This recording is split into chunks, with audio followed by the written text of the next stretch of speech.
Welcome to Daily Fix Guide. In today's tutorial, I'm going to show you how to turn off the two-step verification on Roblox in 2025. So to turn off that, as an example, I'll show you both in the application and also in the web browser. So make sure you're logged in into both accounts and you should be good to start. So for the web, you'll have to go to roblox.com. And what you need to do is simply access the settings. You can go to the top right corner, as you can see, and click here on settings. Once you do so, you will be taken here.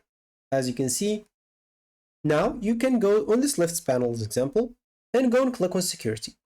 Once you do so, as you can see, you'll find here the two-step verification. So if you have anything enabled, you can just go and disable it by clicking once in here.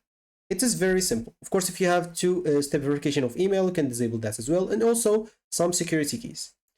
So for the application, for Roblox, as an example, you'll basically have to do the same. You can go to more here on this left panel.